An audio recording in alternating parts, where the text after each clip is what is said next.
Students, आज हम सीखेंगे चार्ट ऑफ प्रोनाउन।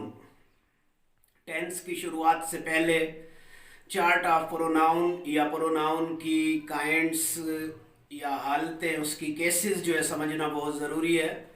चलते हैं आज के टॉपिक की तरफ।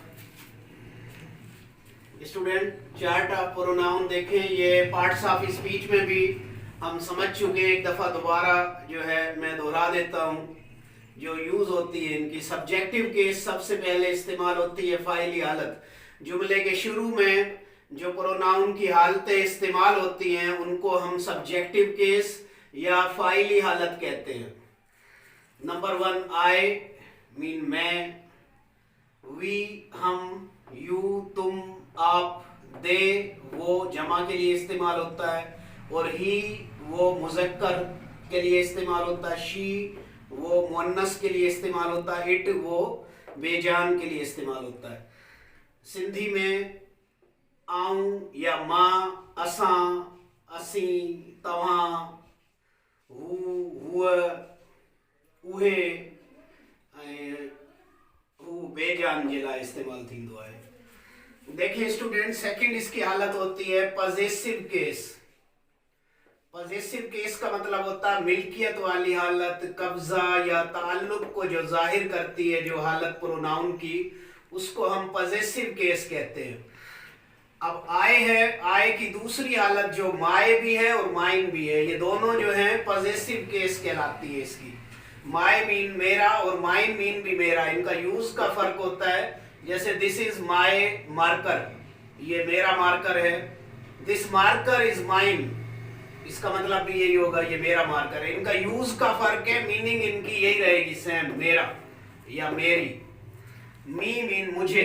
अब ये तीन हालतें होती है बुनियादी तौर पे, सब्जेक्टिव केस, पॉजेसिव केस, और थर्ड जो हालत है उसको कहते हैं ऑब्जेक्टिव केस, या उर्दू और सिंधी में इसको कहते हैं मफूली हालत। इसी तरह देखें, वी हम, आवर या आवर्स हमारा, अस हमें।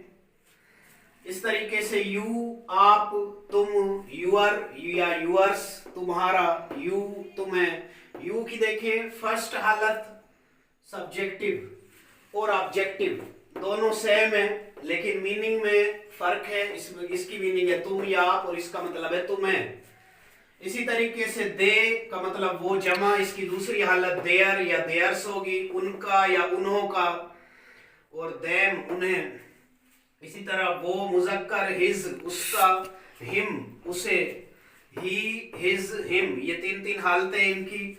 और शी वो मुअन्नस हर हर्स, और हर इसकी मफूली हालत जो ऑब्जेक्टिव केस है वो भी हर होगी। इसी तरह it, it's, it, it's, it, इसकी फर्स्ट और लास्ट सेम होगी, इसमें भी इट्स हो जाएगा। स्टूडेंट्स, फिर इनका यूज होता है यही चार्ट ऑफ प्रोनाउन जो है, बहुत तमाम most important chart of pronoun या प्रोनाउन की केसेस जो है, तमाम इंग्लिश से कंसर्न्ड लोग या तमाम स्टूडेंट्स को ये पूरा मुकम्मिल चार्ट याद होना चाहिए। इसका इंग्लिश, करेक्ट इंग्लिश के यूजेज के लिए हमें मालूम होना चाहिए कि प्रोनाउन की कौन सी हालत किस जगह पर इस्तेमाल होती है। इसका दुरुस्त यूज़ इस्तेमाल करने के लिए, जुमले सेंटेंसेस बनाने के लिए, टेंसेस में इसकी करेक्ट केस इस्तेमाल करना बहुत ज़रूरी होता है। हमें मालूम होना चाहिए कि सब्जेक्टिव, पॉजेसिव और ऑब्जेक्टिव केस कौन से प्रोनाउन की कौन सी हालत इस्तेमाल होती है। इसका यूज़ इंशाल्लाह हम टेंसेस में सीखेंगे। ये फ़िलहाल इस क्लास में इसका इंट्रोडक्शन मैंने कराया तो का या केसेस का, और इसका यूज़ जो है नेक्स्ट क्लासेस में और टेंसेस की क्लासेस में इंशाल्लाह सीखेंगे। मिलते हैं नेक्स्ट क्लास में।